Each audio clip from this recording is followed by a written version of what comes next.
Eto na ang mag-partner na mas paliliwanagan tayo pagdating sa batas. Mga payo ng mga abogado, mga usaping abogado na mas malinaw na pag-uusapan para mas maintindihan natin. Kumpanyera ng Bayan, si Attorney Rina Seco at ang Panyera ng Bayan, si Attorney Cam, Cheryl Adami Molina. Dos Kumpanieras sa DZRH Radio, DZRH TV at DZRH Online. Bago mo kasuhan, bago ka pumirma, bago ka makipagkasundo, makinig muna sa Dos Kumpanieras. Dos Kumpanieras. Magandang gabi Pilipinas, ito pa ang programang Dos Kumpanieras at ako po ang nagsasalang panyera ng bayan at Attorney Rina Seco, tuloy-tuloy sa pagbabalita, tuloy-tuloy sa serbisyo. Sama-sama tayo Pilipino. Dos Kumpanieras. Tataas po ang presyo ng gasolina, diesel at kerosene bukas. Kaya kailangan magpakarga na tonight kung meron pa po tayong budget dahil ang diesel ay tataas ng 110, sa gasoline naman ay 160 at sa kerosene ay 1 peso. So, kung meron pa pong budget ay magpakarga na tonight. Dos Kumpanieras. Anyway, samahan niyo po ako hanggang 7:30 ng gabi. Tatalakayin po natin ang tungkol sa pagbili ng rights. O kaya yung kung sakasakaling nakabili kayo ng rights lamang, pwede pa itong mapatituluhan. O yung pinanghahawakan nyo bang rights na na-acquire ninyo, nabili, minana, ini-assign sa inyo, ay pwede bang mag-ripen into yung pagpapatitulo, no? Kasi sinabi na nga po natin, ang Certificate of Title under sa ating Torrens system, ang pinakamatibay na patunay or katibayan ng ating pagmamay-ari ng property. Dos Kumpanieras. Pero just the same, kahit po wala kayong title, kahit po wala kayong tax declaration, hindi po nangangahulugan na hindi kayo ang may-ari ng property. Yun nga lamang ang question. Ang tanong ay paano nyo po mapatutunayan na ikaw nga ang nagmamay-ari nito dahil ang sabi nga po, ang Certificate of Title under the Torrens system ay yun yung pinakamatibay. Hindi basta-basta madadaig na pruweba or patunay ng pagmamay-ari. Dos Kumpanieras. Ano nga ba yung rights na tinatawag? Yan po ang tatalakayin natin tonight. Kaya naman if you have questions, 0919-282-6485. At syempre sa atin pong DZRH Dos Kumpanieras Facebook page bilang comment. O kaya naman po ipadala sa akin bilang private message sa Attorney Rina Seco na page. Bilang private message po yan. Or sa DZRH News Television na Facebook Live. Okay? At saka sa DZRH News na Facebook Live. Dos Kumpanieras. Bilang comment lang po ha sa lahat ng yun. Pero kung sa akin kayo magme-message, malamang po na mabasa ko yan. Although medyo matagal lang po ako makasagot, but still, no, sinasagot ko, pinagtsatsagaan ko pong sagutin pa isa-isa ang inyong mga questions. Hindi ko lang ma-post ng madalas yung inyong mga questions dahil hassle din kasi, no? Tinatabunan ko po yung mga pangalan ng mga iba dahil syempre yung inyong karapatan for privacy, no? Gusto po rin nating mapangalagaan. Dos Kumpanieras. Okay, magandang gabi po sa inyo. Good morning, good afternoon, good evening, and good night. Noon pong Friday tayo ay recorded dahil meron po akong mahalagang appointment somewhere. Pero ngayon po ay live tayo at tatanggap ko po ako ng inyong mga questions. Yun pong hindi pa nakatatanggap, no? Yung last week, no? Na hindi pa nakatanggap ng kanilang premyo sa bonus question. Talagang hindi ko pa po napapadala dahil wala pong signal doon sa pinuntahan ko. Kaya susubukan ko po tonight o kaya tomorrow morning. So ina-acknowledge ko po naman lahat ng nanalo last week ay hindi ko pa po napapadala. Pagpasensyahan na ninyo. I think I announced this last Thursday na, di ba tama ba ako, Gael at Kenneth Arevalo? Sila yung mga online PAs ko kasi, no? So tama ako na binanggit ko din naman na kung hindi ko maipadala ng Thursday ay malamang sa sunod na linggo ko na maipadala dahil nga po wala pong signal sa aking pinanggalingan. Dos Compañeras. Anyway, matatanggap at matatanggap po ninyo yan. Okay, magandang gabi po muna, Gael Enriquez. Itong si Gael ay ating online PA. At syempre, noong Friday, maraming salamat sa padala mong pamerienda. Hapakape ha, Gael. Thank you very much. Magandang gabi din po sa inyo, Virgilio Sakdalan, Buddy Camposano, Ador Cortez, gayon din si Pancho Sabordo Jr. at maraming iba pa. Nanonood sa atin, Violeta Montecalvo Zambrano, nanonood sa atin at sabi niya ang ganda ng topic. Eto rin, magandang gabi, Gael Enriquez. Sabi niya ay magpagas tonight. Actually, si Gael ang nag-remind sa akin na magpagas dahil tataas na naman. Wise daw ang mga gasolinahan. Maaga silang nagko-close para syempre, kunyari, no, kahit pa yun ay luma na nilang stock, no? Sasabihin na ay naubos na, palalabasin na bagong bili, no? Kaya ang basihan ng presyo ay yung mas mataas. Yan po ang ginagawang mga pangtutuso, panglalamang, no, ng ilang mga gasoline distributors dito sa Pilipinas. Dos Compañeras. Kaya sa mga nananamantala, sana po ay mawalan kayo ng panlasa. Pasensya na. Yun lang ang pwede kong i-wish. O sana hindi masarap ang pagkain ninyo tonight at sa mga susunod na araw kahit pag gano'n kamahal. Dos Compañeras. Magandang gabi rin po sa inyo, Rome Asuncion, Mami Belen Rivera, Kenneth Arevalo. Magandang gabi sa iyo, Ma'am Grace Recta na Imbag Arabii at Chara Abram. Si Chara Abram yata ay kasama sa mga naman banggit natin last week. Gayon din Eduardo Narvaez na Imbag Arabii, Eva Duques, gayon din Tita Ami Miraflor Garcia na kinukumusta ni Tita Sita Arevalo. Dos Compañeras. Magandang gabi din po sa inyo, Angelita Federico, Marisol Mercado, Zen Hamilia Abetria at ang mga taga-IBP Marinduque. Magandang gabi po sa inyo. Okay, si Lou Capayas de la Cruz dyan sa San Bartolome, Quezon City at Roxanne Costo. Good evening po sa inyo, Ma'am. Christian Carlos Villarasa from dyan sa Brooks Point, Palawan, sa South. Daddy Roel Resyo, magandang gabi po sa inyong lahat. Dos Compañeras. Okay, kanina po binanggit ko na sa inyo ang ating topic tonight, yung tungkol sa tungkol po doon sa pagpapatitulo or kung kailan, maaring mapatituluhan ang pinanghahawakan ninyong rights sa lupa. Take note po na hindi lahat ng mga rights na pinanghahawakan natin ay maaring mag-ripen into ownership o maaring magtuloy-tuloy hanggang sa magkaroon tayo ng karapatan na makapag-parehistro nito under our name at makuhaan natin ng kaukulang Certificate of Title under sa Torrent System. Dos Compañeras. Hindi po sa lahat ng pagkakataon ay maari natin itong applyan ng patent, no? Anong ibig sabihin ba ng patent? Yung patent po, mag-a-apply tayo sa gobyerno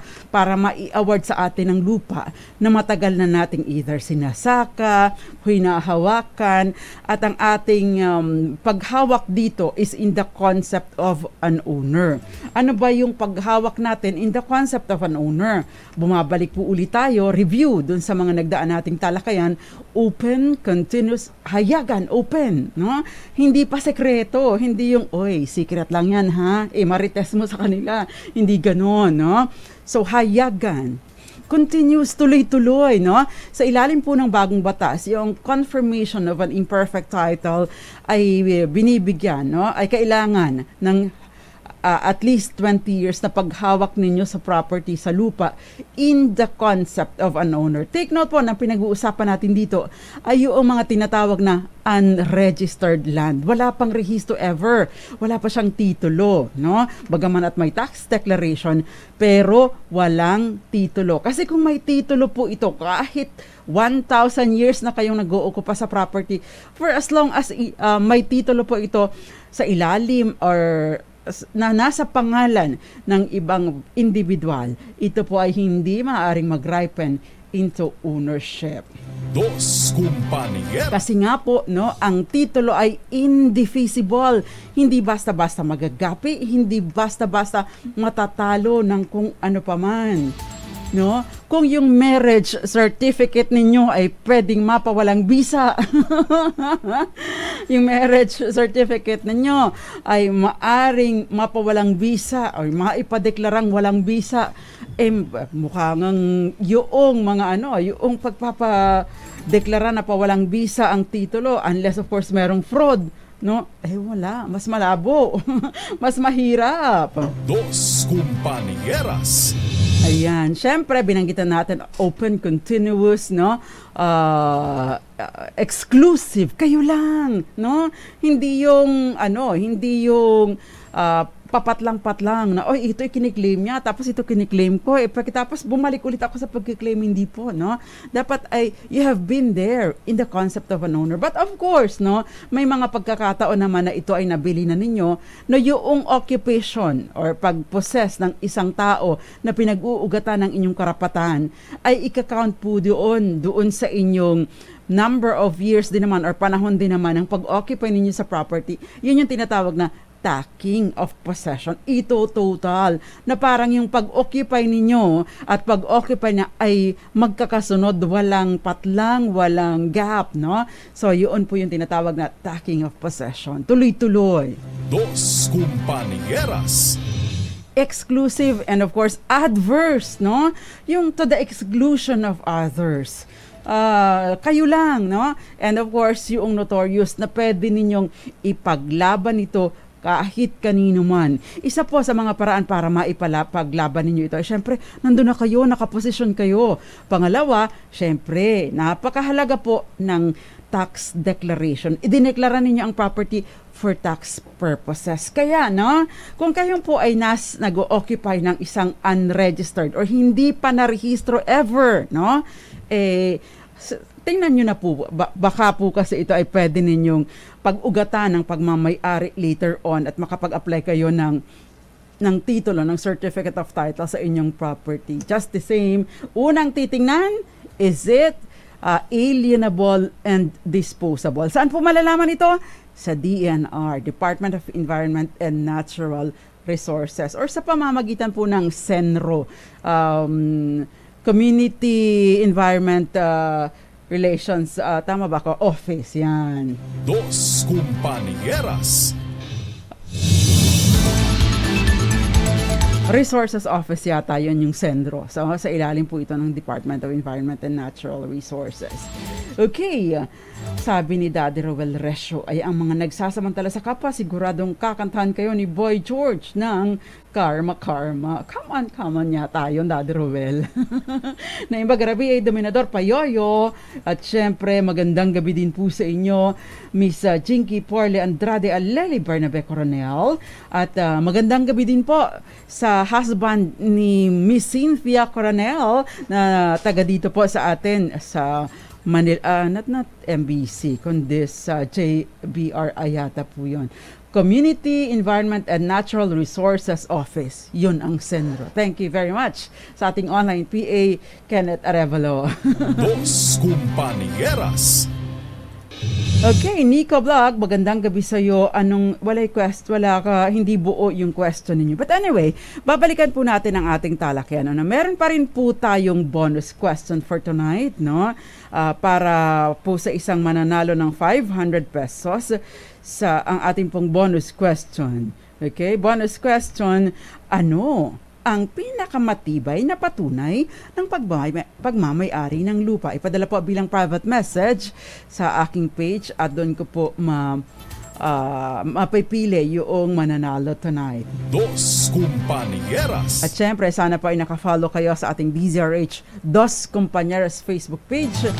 At maganda na din, isama nyo na din ako dahil doon naman po ako nakakakuha ng inyong mga questions. Hindi ko po kasi na-access yung messenger, noong DZRH Dos Compañeras. Hindi po akong may control doon. Although before nakakasagot ako pa minsan-minsan, no? Kaya sumasagot lang po ako doon sa aking page. Dos Compañeras. Jovelyn Aquino Salvador Pasco, magandang gabi sa iyo at magbabalik pa pang programang Dos Compañeras. Ilan po muna mga paalala, nakakasama pa rin po ninyo ang nagsisolong panyera ng bayan, Attorney Rina Seco, dito lang po sa Dos Compañeras. Dos Compañeras.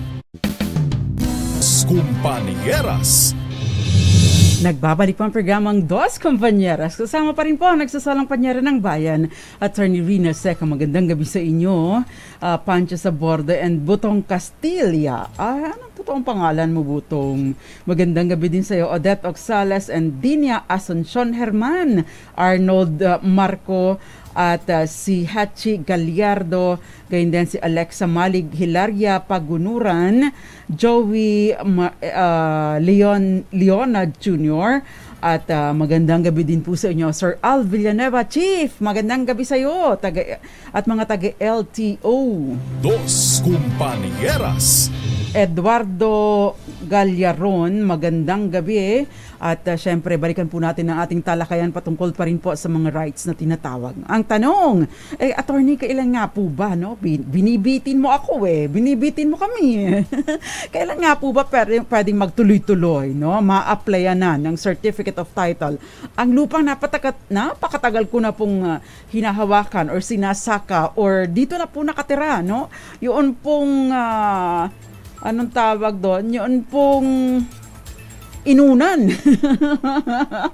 Yung kaputol po ng pusod ko ay dito na po nailibing, pati yung sa lola ko nandito na po sila noon pa. Pagkatapos po may iba pong nag-aangkin pero wala naman po silang titulo, sabi lang po silang may-ari. Dos Compañeras. Gusto na po naming patituluhan. Ayan, again, babalikan po natin yung question, ito ba ay unregistered land? Kung ito ay unregistered, walang walang titulo in favor of another person ever, no? Maari po kayo magkaroon ng tsansa. Pero hindi lang po yun ang requirement. Syempre, wala pa pong rehistro, unregistered ang lupa, walang titulo kahit kaninong tao.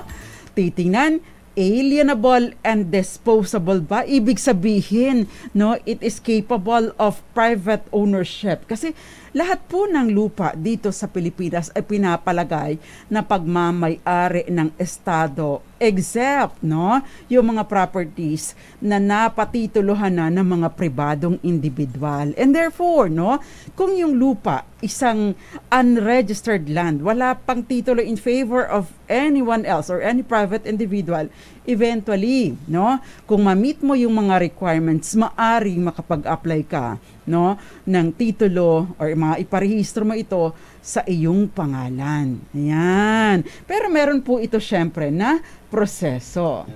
Dos Compañeras. Again, alienable and disposable, unregistered. Tapos yung babalikan po natin yung possession, no? In the concept of an owner, open, continuous, exclusive, adverse, and notorious possession. In the concept of an owner, ibig sabihin, no, ikaw na talaga ang nagpapalagay o pinapalagay mo na talaga na ikaw ang may-ari nito. Dahil wala namang ibang nagmamay-ari nito, idineklara mo na siya for tax purposes. Kaya nga po napakahalaga, no, later on, to establish ownership at the same time para po maipakita ninyo ang interest ninyo sa property at later on pa rin para makapag-apply kayo eventually ng titulo sa isang unregistered land ay yung pagdeklara ninyo for tax purposes o pagkakaroon ng tax declaration. Kasi wala namang matinong tao na magbabayad ng buwis para sa isang bagay na hindi naman kanya. Diba? Dos Compañeras. Bagaman at hindi po tatayo bilang ebidensya ang pagbabayad ng buwis or tax declaration sa isang property, but coupled with possession. Anong ibig sabihin nito? No? Kapag ikaw ang pumuposisyon sa lupa, ikaw rin ang nagbabayad, no? Ay maaari mo itong ilaban na ako ang nagmamay-ari nito. Pero hindi po yun conclusive. Prima facie evidence, or sabi nga, prima facie evidence lamang ito ng pagmamay-ari or ng interest mo sa lupa. Hindi talaga ito yung katibayan dahil ang pinakamatibay na patunay ng pagmamay-ari ay yung certificate of title. Ayan. Dos Compañeras. At ang certificate of title ay nakukuha sa dalawang pamamaraan lamang. Una, yung tinatawag nating judicial titling. Yung isang unregistered land, ipaparehistro nyo, mag-a-apply kayo for registration of an unregistered land, pero ito po ay idinadaan sa korte. Nagkakaroon po ng mga pagdinig at marami pong mga requirements. Pero na-simplify na po ito. Meron pong opsyon, yung tinatawag na administrative titling, no? At mas mababa po ang magagastos dahil hindi na ninyo kakailanganin pa ang serbisyo ng abogado. Dos Compañeras. Si Joey M. Leona Jr., first time niyang nanunood. Maraming salamat po sa panonood. I hope you find this program informative at sana po may matutunan kayo. Ayun. So, ang tanong ngayon, ano ba yung rights na pinanghahawakan ninyo? Usually po kasi, pag pinag-usapan natin ang rights, ito ay mga unregistered na lupa o lupa na pagmamay-ari pa ng gobyerno na meron lang nag-squat, meron lang nag-occupy, pagkatapos tatayuan ng bahay or matagal na sila doon, walang titulo, walang tax declaration, ang gagawin lang ibibenta ang rights. So ang tanong ngayon, ano ba yung rights na nakapaloob doon?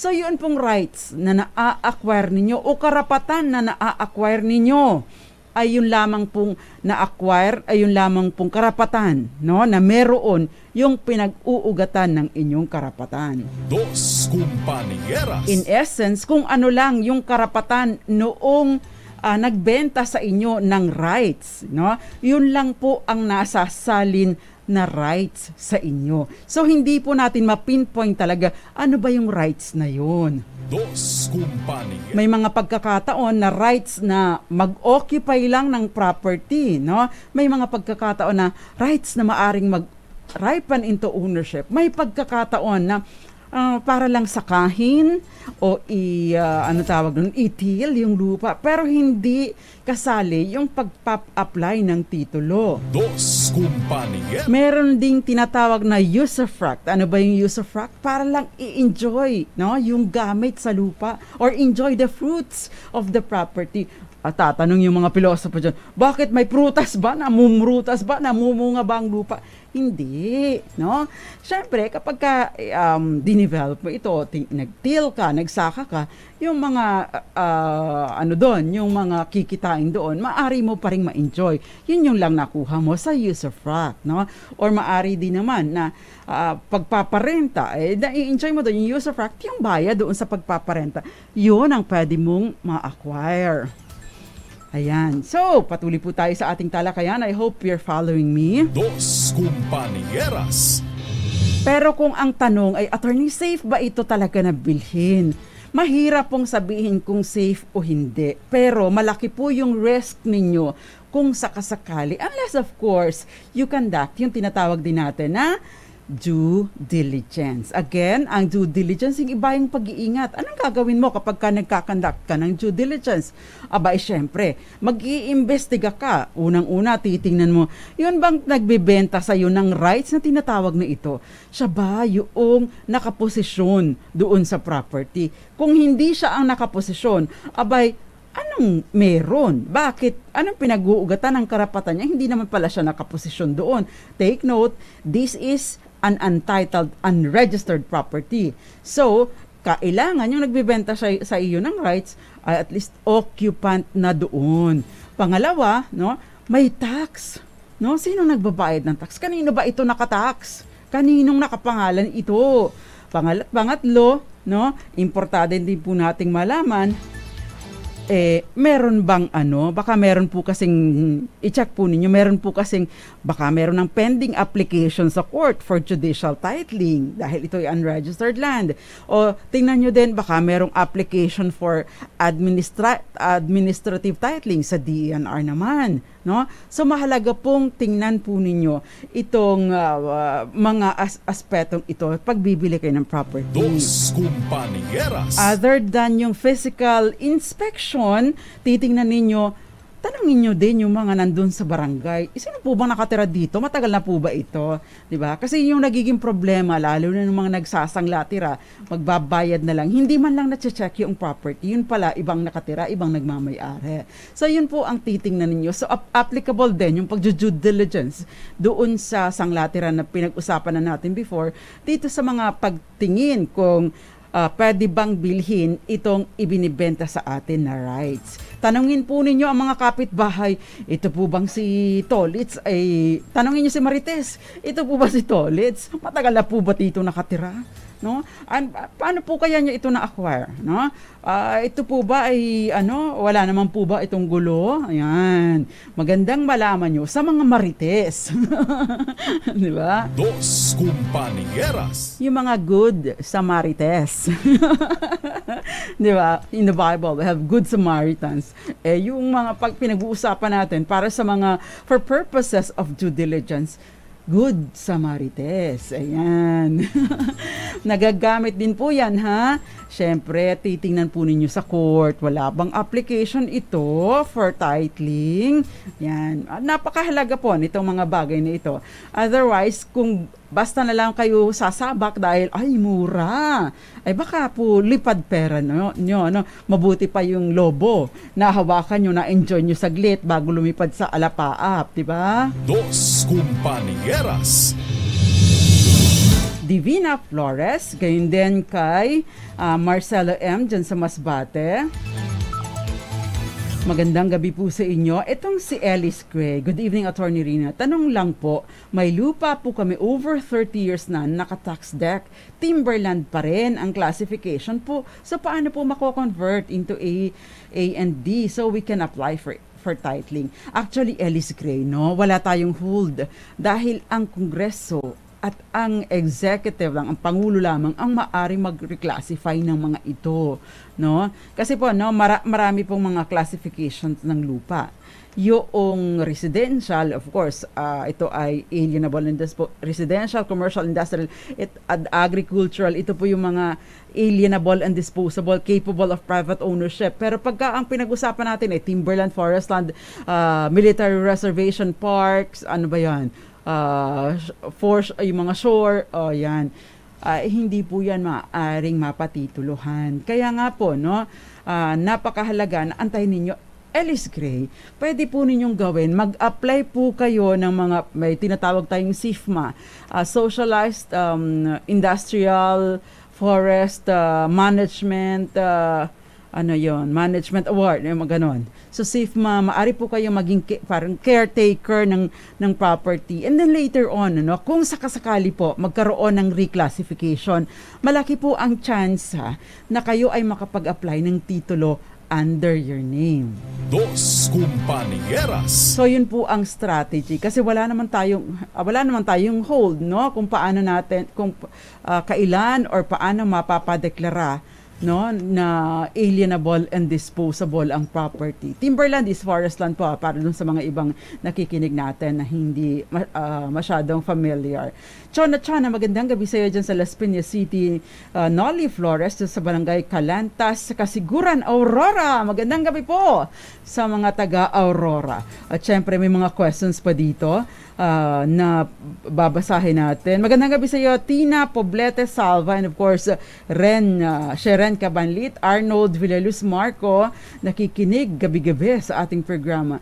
Jean Salmorin Adriana and Jem Jerome, hinahanap kita kanina pa. Valentino Milena Poncia, Joseph Abalos, Felix Falcotelo, and Ginoong Eli Abanto, gayon din sa iyo, Eds Maglakas, at maraming iba pa. Okay, hinahanap yung aking mga online PAs dyan. Ayan. Paki-check nga kung ano yung ating mga questions. I just want to ask kung ano ang dapat na gawin kung every time kukuha ng certificate of title ay wala pa daw sa database lagi ang reply ng taga-Registry of Deeds. Dos Compañeras. Alam nyo po, meron po tayong tinatawag na ARTALO o yung Ease of Doing Business, no? Na meron pong tinatawag na Citizens Charter. Kada opisina or kada ahensya ng gobyerno. Ano po ang ibig sabihin nito? Nakalagay na po doon ang proseso sa mga, depende po kung anong transaksyon ninyo. Naka-specify na din po doon kung gaano katagal ang processing, no, ng mga dokumento o ng mga nire-request natin. Meaning to say, kung meron pong hindi valid na basihan kung bakit nagkakaroon ng delay, pwede po ninyo silang kasuhan sa ilalim po ng ARTA law. Ireklamo po Dos ninyo. Compañeras. Nakaspecify po kasi sa kanilang charter mismo kung ilang days ang processing ng mga bagay-bagay na ito. Kaya kapag ka po laging mamaya na, no, yung mga manyana habits ng ibang nasa gobyerno, hindi naman po lahat dahil marami pong matitinong mga taga-gobyerno, pero may iba-iba lang pong mga talagang 2 oras nagme-makeup, nagchichikahan, no, kaya hindi naasikaso ang mga trabaho nila. So, yun po ang maaari po ninyong reklamo. Tingnan po ninyo, no, kung ilang araw ang ipinibigay na palugit nasa kanila pong charter. Sila po mismo ang gumawa nito, ha? Kaya dapat sinusunod po nila. Otherwise, pwede po ninyong ireklamo. Dos Compañeras. Okay, what is the next step po dyan sa pagbabayad, payment ng tax, no? Ay, syempre, ano po ba ang gusto ninyong gawin? Magpapatitulo na po ba kayo? No? Syempre, importante po yung mga meets and bounds, no? Yung technical description, dapat meron na din kayo. Properly surveyed ang property para meron po yung tinatawag na blueprint, pero meron pang tawag doon, yung isang kopya na parang brown ang color, ng tawag, sepia copy. Ayan, yun po, no? Tapos, syempre, yung iba, the other requirements, kailangan po ninyo ng certification from the court. Kung gusto na po ninyong ituloy-tuloy ang pagpapatitulo ng property, idaan nyo na lang po sa administrative titling para medyo mura-mura at mas mabilis po ang proseso, hindi nyo na kailangan mag-hearing. At syempre, yung mga certifications and ano pa ba?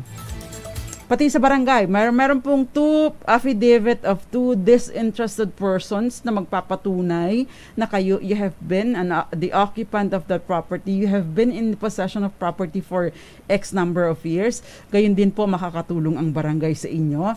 So, yung mga yun. Tapos, meron po kayong, pwede po kayong mag-apply. May mga forms na po available sa Senro DNR. Doon po kayo mag-a-apply. Yan. Dos Compañeras. Magandang gabi po sa inyo dyan sa magandang gabi po dyan sa Hong Kong. Si Maria Teresa Lazaro Chris Malcampo Paulino. Magandang gabi po sa inyo. Thank you very much for your kind words. At sasagot pa po tayo ng ibang mga questions. Magandang gabi sa iyo, Kat Arevalo, nanonood sa atin. Ayan. Okay, may question po dito. Yun po, attorney, na bentahan ng lupa, nasulat kamay lang po ang kasunduan. May visa may visa po ba yun? Dos Compañeras. Actually po, ang question doon is enforceable ba hindi? Kasi kung halimbawa po valid ang bentahan, maaari po kasing kapag ka po kasi may bentahan sale, in a contract of sale, nagkakaroon po ng perfected po ang contract nagkaroon po ng kahit pa verbal na kasunduan, ang dalawang partido identified kung ano yung subject ng bentahan at kung magkano ang consideration dito at nagkasundo na sila basta may meeting of the minds as to the subject at yung consideration, yun po ay valid na yung bentahan. Ang question na lang doon is valid ba yung dokumento para maging registrable or maiparehistro? The answer is no. Kapag po sulat kamay lang, I don't think na inonotarize ito basta-basta ng notary public. Kaya nga po napaka-importante for the document to be registrable at magamit natin sa pagpapalipat ng titulo sa ilalim ng ating pangalan, dapat po ay in a public instrument. Anong ibig sabihin nito? Nasusulat at duly notarized at later on, syempre, kailangan yung mga babayarang buwis kung ito ay bentahan, capital gains tax. Dos Compañeras. At documentary stamp tax. And of course, may mga transfer fees. Ayan. So, yun po ang importante. Valid ang bentahan yung dokumento kung hindi ito notarized, hindi po ninyo magagamit sa pagpaparehistro. Kung sakali lang po at itanggi ng kabilang panig na ay hindi kami nagkabentahan, yun po ang halaga nito. Pero kailangan pa rin po ninyong mapatunayan dahil nasa private instrument po, kailangan pa rin po ninyong ipapatunayan sa korte yung authenticity na totoong nangyari itong ganito. Unlike if it's notarized, presume, no, na duly executed ang kontrata at valid ito. Well, not really valid, pero naaayon sa requirements yung pagkaka-execute ng kontrata. Authentic, kumbaga. Dos Compañeras. Kaya napaka-importante po ng notarization. Okay. Ano pa ba yung mga next questions? Paano po, ano po at ano ang dapat gawin? Kasi po yung bahay namin ay sinangla ng mother ko sa boyfriend niya. Byuda naman po ang mother namin. Pero yung title po nakapangalan po sa akin at sa nanay ko. Sinangla po niya na hindi ko alam. Ano po ang habol ko? Okay. Actually, ang maari lamang isangla ng isang tao ay kung ano yung pagmamay-ari niya. So kung sa inyong dalawa kayong nagmamay-ari ng property, only 50% of that ang pwedeng isangla. Kaya lang kung bahay ito, hindi mo na pwedeng hatiin, hindi ba? Kaya so pwede mo dapat i-notify mo din yung pinagsanglaan niya. Pangalawa, ano ba ang naging kasunduan ninyo ng nanay mo? I suggest, no? Ipa-partition na ninyo, or if not, kung hindi nyo ipapa-partition, either ibenta mo ang share mo sa kanya o ibenta na lang niya ang share niya sa'yo, no? Para at least magkakaroon na kayo ng partition at hindi na kayo co-owners ng iisang property. Dos Compañeras. Ang danger po, ang risk po kapag may co-ownership, kapag ganyan may mga transaksyon at hindi kayo nagkakasundo, no? At saka kapag po nawala yung isa, medyo may malaki-laking problema tayo. Dos Compañeras.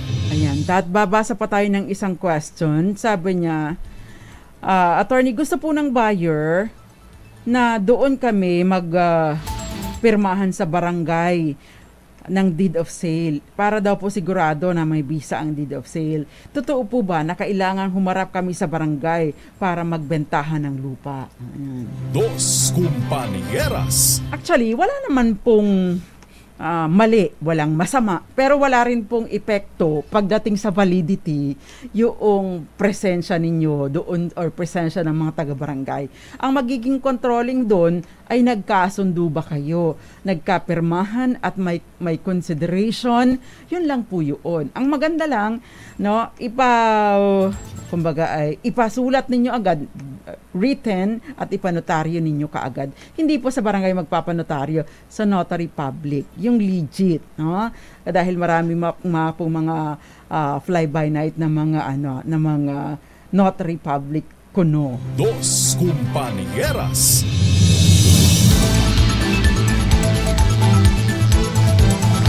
Linda Balbagyo Apelo dyan sa Iloilo, nanonood din sa atin, Eli Abanto, and Romel Cayabyab. Yeah. Nag-mention siya ng blueprint. Yes, blueprint. Pero yan na yung color, di ba? Yun po yung isinasubmit. Magandang gabi din sa inyo, Jason Abolencia at si Arnold Marco. Lagi nakikinig sa ating programa. Dos Compañeras. Okay, magbabalik po ang programang Dos Compañeras. Ilan po muna mga paalala. Yung question po ni Jean, sasagutin po natin later dahil meron siyang lupa na nasa highway. Gusto niyang patayuan ng property, pero ang concern niya medyo para daw matatamaan ng expansion, no? Road widening. Ano daw ba ang dapat niyang gawin? At kung gaano kalaki ang dapat niyang ireserba. Ito yung problema, no, kapag along the highway o malapit po sa daanan ninyong property, meron pong tinatawag na easement, no? Lalo na kung halimbawa po ang property niyo nakuha niyo sa patent, no? Meron pong kaukulang meron pong kaukulang mga consequences kapag ganito. Again, meron pa rin po tayong bonus question. Isa pong generous nating sponsor nagbigay pa din, no? Care of, no? Ito ay mga natira pa nung mga nagdaang araw para po sa bonus question. Isang mananalo po tonight ng 500 pesos. Ang tanong, ano ang pinakamatibay na patunay ng pagmamay-ari ng lupa? Ipidali lang po bilang private message sa akin at doon ako pipili ng isang winner tonight. Diyan lang po kayo, Attorney Rina Seco po. Dito lang sa Dos Compañeras. Dos Compañeras. Compañeras. Nagbabalik pa ang programang Dos Compañeras. Kasama pa rin po nagsasalang panyera ng bayan, Attorney Rina Seco, at tinatalakay po natin ngayon yung kung kailan lang pa pwedeng mag-ripen into ownership at mapatituluhan ang rights natin sa property, either na-acquire natin by donation, by sale, or by assignment. Ayan. So, magandang gabi sa iyo, Topex Hamulin. At syempre, magandang gabi din sa iyo, Michi Ordeliano Hamulin. Okay, so, happy belated 50th birthday kay utol niya na si Jonald Buddy Hamulin. Happy birthday sa mga kamag-anak ko ito eh. Malaki po kasi ang angkan ko, angkan ni Nanay Flory, kasama itong sina Topex Hamulin. So, happy belated birthday sa iyo, Jonald Buddy Hamulin. Diyan sa, taga saan ba si Buddy? Diyan sa, Buena Vista, Marinduque. Tama ba ako, Topex? Ayan. Dos Compañeras. Okay, namumroblema siya sa kanyang signal eh. Pero sana po ay narinig ninyo. At merong question dito, si Aleli Bernabe Coronel. May dalawa siyang properties, ang lolo ko na nabili noong 1934 at 1935. Pagdating po ng 1937 ay nagkaroon ng uncontested lot. Anong ibig sabihin ng nagkaroon ng uncontested lot? Dahil yung katabi po niyang property ay na-consolidate. Pag sinabi po kasing uncontested, ibig sabihin wala pong question sa pagmamay-ari or kung ano man. Kapag sinabing contested, yung pagmamay-ari, may issue sa pagmamay-ari. No? So, ano pong gusto ninyong sabihin? Are you saying na nagkaroon ng consolidation ng ownership doon sa dalawang katabing property at nadama yung property na binili ng lolo nyo? Is that it? No? Maganda po, magpa-relocation survey kayo at para ma-identify po yung meets and bounds. No? Kapag ka po ganito kasi nagpapatitulo, dapat alerto din tayo. At kapag ka po din mayroong nagsisurvey sa property na katabi natin, alerto din tayo para po nakukompare yung meets and bounds na pag-aalaman yung mga hugpungan. Ngayon, kung sakasakali naman po na talagang nasali, maari po na doon kayo, pwede po kasi yung reconveyance. Anong ibig sabihin nito? Ibalik ang pagmamay-ari. Pati yung possession na din. Although sinasabi po ninyo na nasa kayo pa rin ang nagkukultivate ng lupa. Pero wag po ninyong i-take as is yung aking binanggit dahil iba po ang maaring payo ng abogado kapag personal ninyong naidulog ito at nalinaw yung mga issues, yung mga katanungan. Kasama na doon yung tanong na bininggit ko sa inyo. But if you're saying na nahagip, nasali or nadali yung property ninyo at napatituluhan ng iba dahil sa pagkakamali, ay pwede po ninyo itong ipaayos at maipabalik yung portion na sa inyo. Yan. Dos Compañeras. Ito pong question ni... Sino nga ba yung nagtanong kanina? Si Jean de Assis, may nabili siyang lupa na nasa highway. Ay ilang metro daw ba ang dapat na distansya doon sa highway? Kasi mayroon pong sinasabing na road widening kung sakaling kukunin ng gobyerno. Ayan. Kapag ka po kasi sa national highway, meron pong easement hanggang 60 meters. Ayun, yung mahirap. Napakalaki po ng makakain. 60 meters ang wide. No? So ibig pong sabihin yun yung lapad niya, malaki na ito kasi di ba may lupa na 30 square meters lang solved na tayo. Pero ganito kalaki, 60 meters. So yun po ang titingnan niya. I hope your property is big enough, para magkaroon ng ganung adjustment. But kung sakasakali naman po na iti-take over ito kukunin ng gobyerno ang property ninyo, dapat po kayong mabayaran ng just compensation at hindi nila ito maaring i-take over na basta na lamang kunin sa inyo without payment of just compensation. In fact, kahit po magkaso-kaso, dalawa po kasi yan, negotiated sale, ibig sabihin i-offer sa inyo, tatanggapin ninyo, pero pwede po kayo mag-negotiate as to the purchase price. Pero kapag ka po hindi kayo, may objection kayo, may pagtutol at may issue kayo dun sa offer nila, at hindi kayo nagkakasundo, pupunta sila sa korte for expropriation. Pagkatapos naman ay doon i-determine yung just compensation. Pero wala po kayong say. Wala pong, kumbaga, hindi maaaring manaig ang inyong pagtutol sa doon sa expropriation. Mananaig at mananaig po ang gobyerno pagdating dito. Dahil sasabihin, ang kailangan lang po mapatunayan ay ito ay kailangan ng gobyerno para sa public purpose or public use. Dos Compañeras. Wala na po tayong oras, ang bilis. Hindi ko na nasagot yung ibang questions. Si Charo, ito na lang. Si Charo, 7.9 hectares ang agricultural land. Totoo po ba na nasa 5 hectares lang ang pwedeng ibenta? Titled po ang coconut land. Sa akin, ano na po ang gagawin sa 2.9 hectares? Dos Compañeras. Kakailanganin po ninyo kasi ng clearance. May mga pagkakataon na noon at sinisili po kasi ng DENR dahil may mga clearance pa rin. Dahil unang-una, di ba, sa ilalim po ng batas, hanggang 5 hektarya ang agriculture, hanggang 5 hektarya, no? Kaya nga po nagkaroon ng yung mga klowa, nagkaroon ng issue dyan dahil beyond 5 hectares, kinukuha na ng gobyerno, ibinibigay kung may mga tenant. So, yun po yun. Dos Compañeras.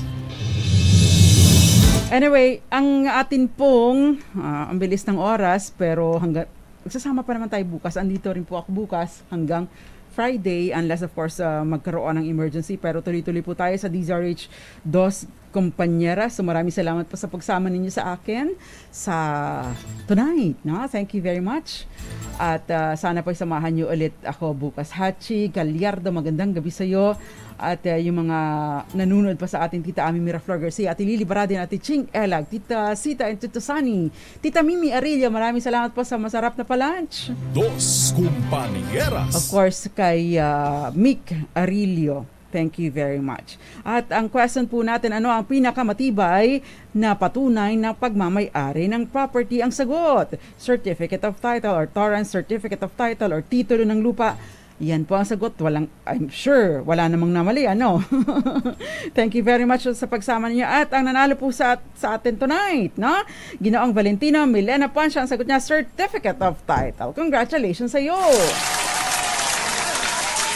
Ipadala lamang po sa akin ang inyong GCash number at susubukan ko pong ipadala tonight, kung hindi tomorrow. Ipapadala ko po. Sure na, pati yung mga nanalo last week. Magsama-sama po ulit tayo bukas. Maraming salamat po sa pagsama. Thank you so much. And of course, Wilson Aldea. Again, Topex Hamulin and kay Buddy Hamulin, happy birthday sa'yo. Magsama-sama po ulit tayo bukas. Nakasama po ninyo ang nagsusolang panyera ng bayan, pero kasama ko po si Belle Domingo. Tuloy-tuloy sa pagbabalita, tuloy-tuloy sa serbisyo. Sama-sama tayo, Pilipino. Ang tabayanan po, masayang talakayan at very informative patungkol naman sa ating kalusugan, ang Lunas at Lunas Extension. Dos Compañeras.